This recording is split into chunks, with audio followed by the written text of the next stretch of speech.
Hi everyone, I am Sarah Bjorkman. I am an OBGYN who just had a baby a week ago, and so I wanted to share with you kind of a postpartum vlog and some of the things that I have learned or things that have worked really well for me in the last week that have helped us survive and get through.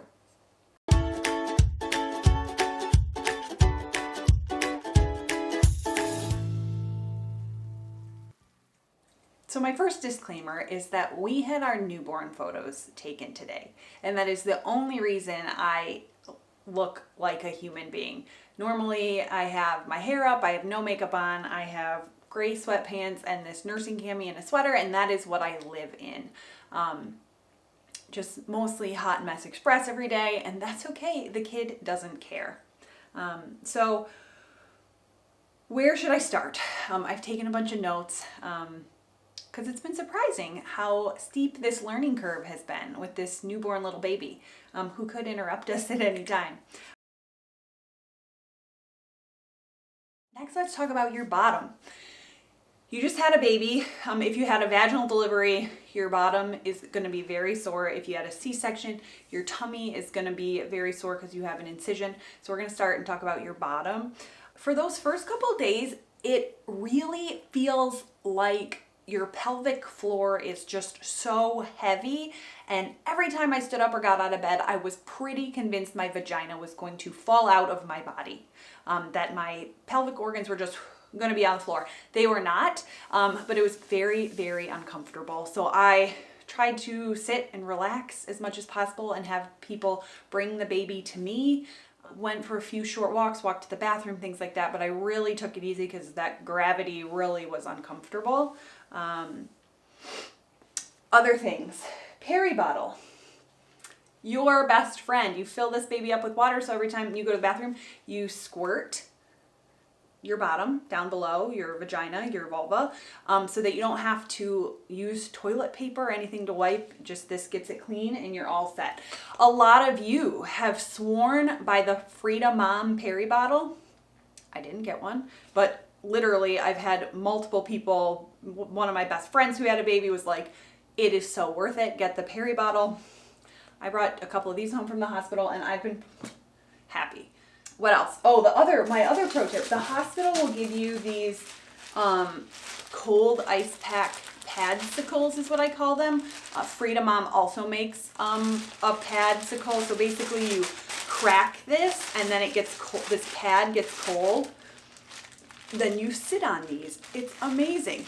My pro tip is to sprinkle a little bit of water on the top of the pad here. Just sprinkle it and it gets so much colder. It's amazing. It doesn't last super long and they're not super absorbent. So this is like you sit on it for half an hour thing and then you toss it.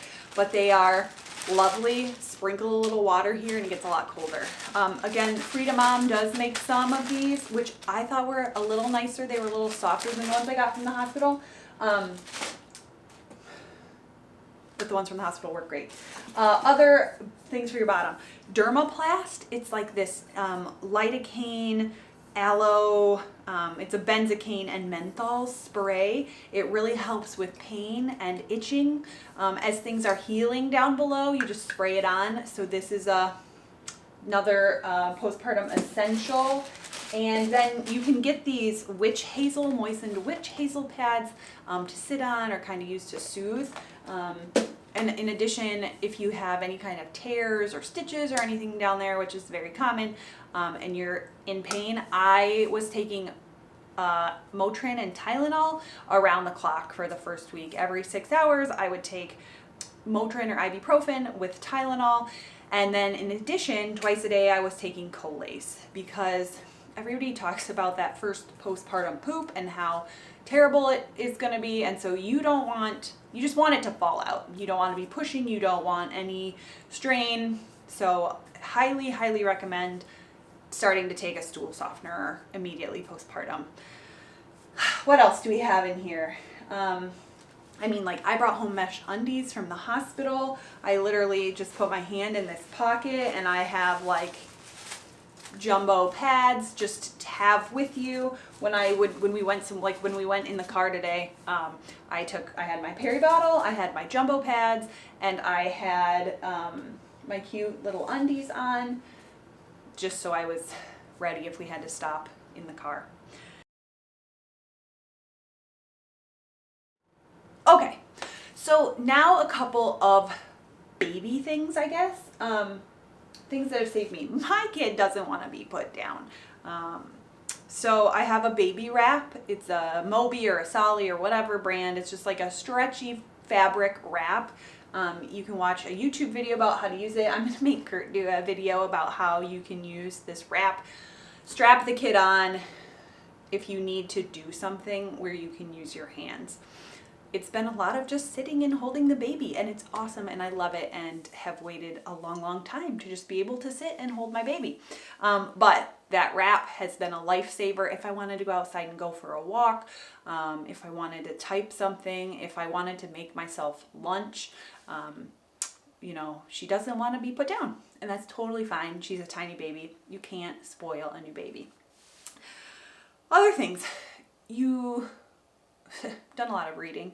You don't actually have to burp a baby after you feed them every time. The studies show that it maybe doesn't actually do much to help in terms of reflux or anything like that. You certainly can. But if it's like, I know in the middle of the night I would feed her and then I'd burp her and all of a sudden she'd be wide awake when she had been just about asleep and ready to go down. And I was like, oh, do I have to burp her? You do not have to burp her. And I can link some of those studies here below. What else?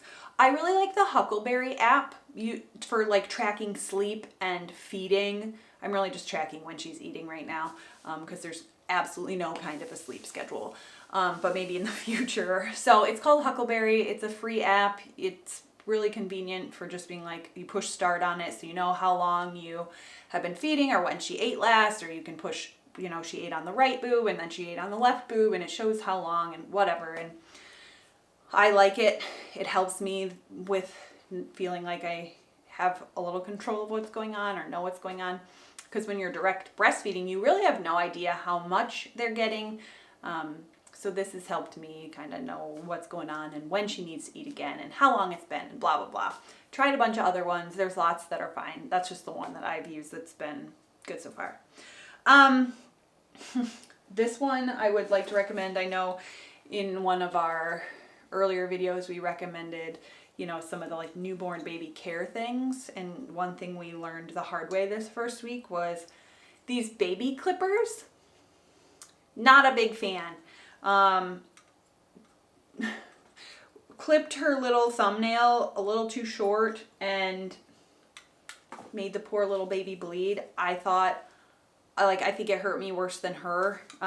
But my pro tip to you, so you don't also want to cry over clipping your baby's nail too short in her first week of life, is to get some baby scissors like this. These are by Freedom Mom. You can, when you're cutting their nails, then you can like see when you go to cut them that there's no skin in it.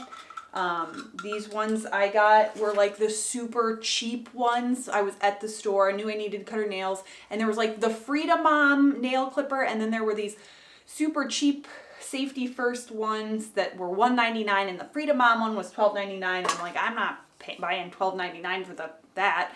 But the $12.99 one had like a window in this clipper so that you could like see in, so you could see that you weren't also cutting the baby's skin. So like in retrospect, I now understand why maybe you would spend the $12.99. I did not. I deeply regretted it. If you're going to get a clipper, I would get one with a window, or just get some baby scissors. Very, very, very much better. Let me see if I have anything else. Oh, my other little pro tip. Babies love to be bounced or rocked, or, you know, kind of, you do this motion or like the swing back and forth motion. They also love being in the car. So you know, get them in their car seat and you put them in the car and they just fall asleep. When you get home and you bring them in, just bring them in their car seat and use those 10 minutes that they're still asleep to get something done, to like get things put away, to start a load of laundry, to check your email, to do whatever you need. It's like that sweet little stolen time that you can use to get something done before you take your little babe out of the car seat. I'll start kind of talking about breastfeeding. Breastfeeding, bottle feeding, whatever is working for you is great. We obviously wanted to try to breastfeed. There's so many amazing benefits for the kiddo. That being said, it's really, really hard. And it hurt like so much, and I wasn't prepared for that. It did get better, but I was like almost ready to scream in pain, wanted to throw the kid across the room every time we latched, and just, it was really hard at the beginning. And everybody was like, oh, it looks good. It looks like a good latch. It looks like all this stuff. And finally, a friend said like, hey, it doesn't really matter how it looks. It matters how it feels. Something's off. Get some help. So my recommendation there is to make sure you see a lactation consultant. Make sure you see a lactation consultant early if you can. If you have access in the hospital, do that. They're a wealth of knowledge. They can help you with different things like nipple shields or positioning or different ways to hold the baby or different ways to shove your nipple into their mouth. The next thing, find a nipple care routine that works for you. I am in love with my silverettes. They're expensive, and there are other nipple care routines that will work and do the same thing per my lactation consultant, but I love these babies. I basically wear them 24/7, except when I'm nursing. Keep them on the nipples. You put a little tiny bit of breast milk in and you keep them on your nips. And it's basically for moist wound healing, but I love them. It has saved my very sore, aching nipples. The hospital sent us with lanolin, which I just didn't love because it was super greasy. What other things do we have? Oh, these gel, these like nipple gel things that you can put on. They're like gel pads. These you can put in the refrigerator and then put them on your nipples for a little bit. Heavenly. So find a nipple care that works for you and just stick to it, but you need to be putting something on your nipples after breastfeeding every single time in those early days, because they are sore. Those babies are really doing a lot of work, and so you want to take care of them so you're not, again, wanting to scream in pain every time you breastfeed. It was kind of brutal, and I was like, oh, this is why people bottle feed, because it's really hard. The baby's trying to figure out what the heck she's doing. You don't know exactly what you're doing, and then when it's painful, it's just that one more barrier that makes it really hard to want to keep going. So we pushed through. Things are going lots better, but if you are struggling, you're not alone. Get some help. Also, sometimes breastfeeding is like a 3 or 4-handed job. Like, I couldn't do it by myself. I couldn't get her to latch by myself. I had to have Kurt help me to either hold her head or like hold her arm out of the way or do these different things. So know that it is hard. The baby's learning. You might need help from a partner or your mom, or, enlist some help till you guys both get the hang of things. Other things about breastfeeding, just some interesting things that I have learned. Breast milk can totally safely just sit out on the counter for 3 hours. Even longer, like that's the very conservative side, probably up to 8 hours or longer is also safe. But if you want to be conservative, 3 hours is the mark. 8 hours is still probably fine. Other things about that. So newborn babies don't have enough vitamin D, so the recommendation is that you supplement babies with vitamin D. The other alternative is mom can take vitamin D, like high doses of vitamin D. Be 6,400 IUs daily for mom to take. And that is enough to increase vitamin D stores in mom and enough to transfer that to the baby. For me, I thought it was a lot easier to remember to take these vitamins myself every day, as opposed to figuring out how to give vitamin D to the baby when I'm trying to breastfeed. It's not like I can put it in a bottle or anything like that. So you can either supplement baby via vitamin D drops, or mom can take pills, which is the route I've gone, and it's going well.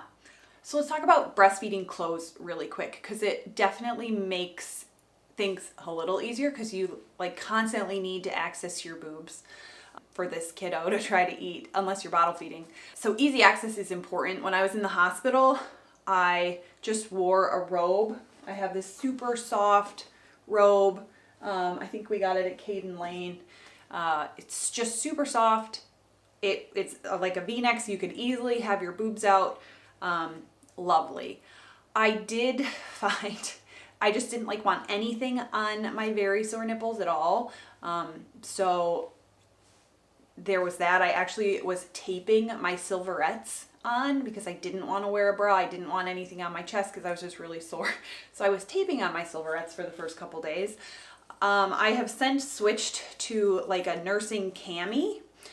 This one, the ones I really like are from Auden. I think it's the Target brand, but they unsnap for easy access. This one has a little bit of padding in it, so when I have my silverettes in, you can't see them because a lot of times you do see these little silverette things out to play, but I don't care because they're so wonderful. The other nursing bra I really like is this one from somewhere on Amazon. I don't know what the brand is, but it is a nursing bra. So it's for nursing, as well as it has it so it would hold your pump in as well. It has an insert where you could sneak a pump in. I'll link this below and put it in our Amazon page so you can find it. But it's really nifty because you can whip it down to breastfeed, or you can stick your pumps in if you're pumping a little bit. And it's really soft and very thin. I don't have a giant chest, so I don't need a lot of support. If you are someone who has bigger boobs, this might not work for you because it is not super supportive.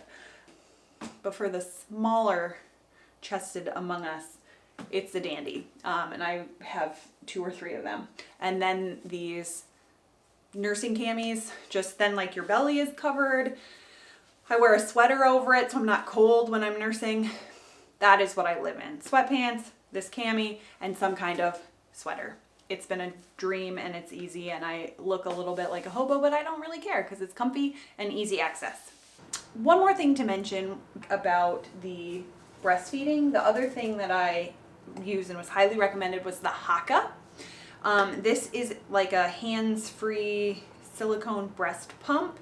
You squeeze it, then you put it on your boob, and you can collect milk from the other boob while you're feeding baby. In those first couple days, right when your milk comes in, that's usually around day 3 or 4, you just have this massive oversupply. So with breastfeeding, it's kind of at first you don't have enough milk and your baby's working really hard just getting that colostrum. It's just too little, too much. You have this major oversupply, and then just right.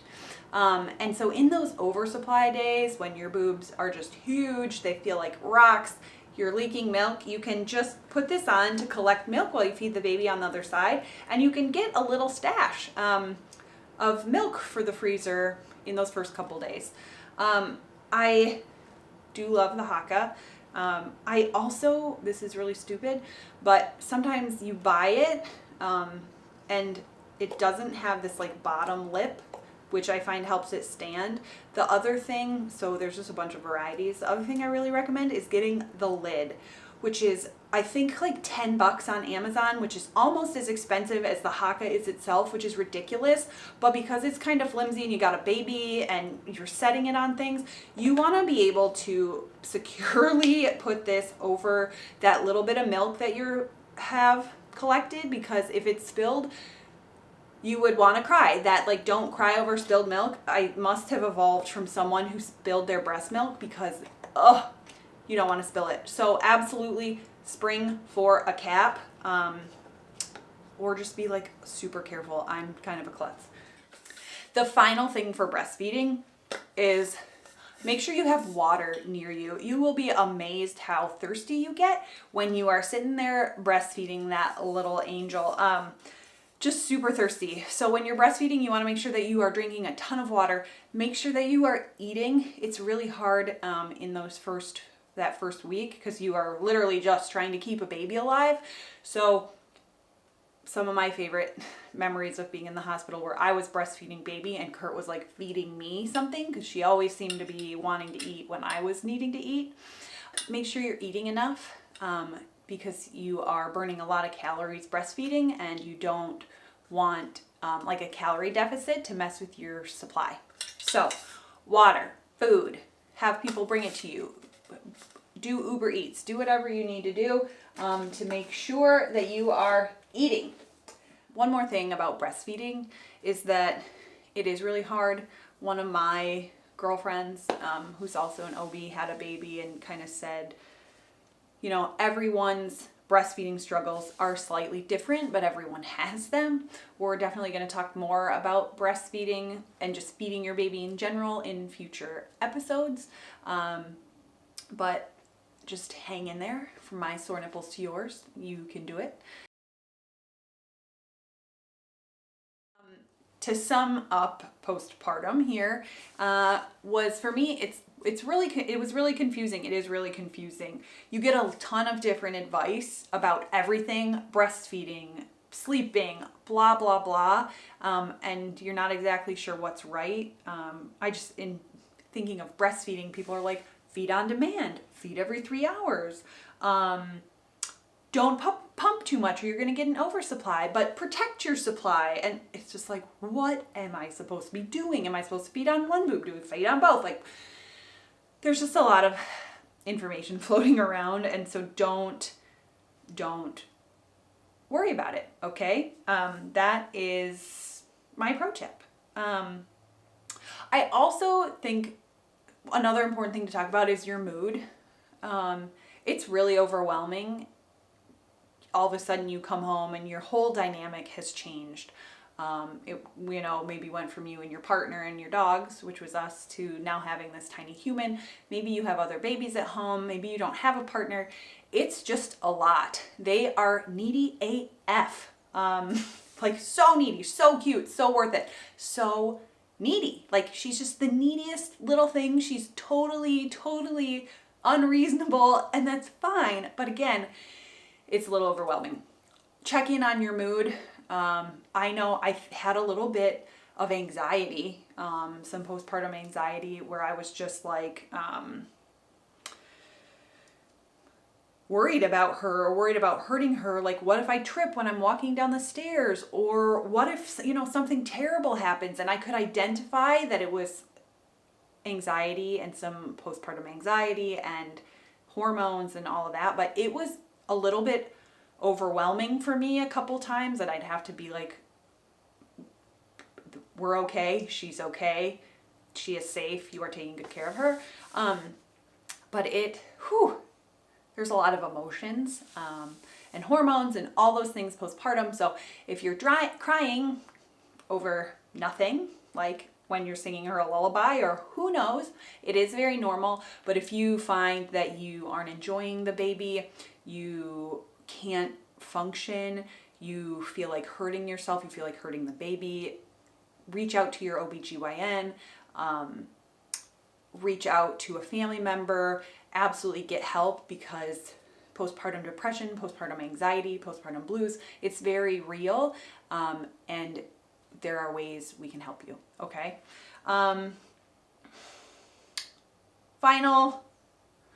To sum it up, I guess, having a baby is a wonderful, amazing thing. Like, you created a tiny human, you worked your butt off in labor, you gave birth to this human, either a vaginal delivery or via C-section.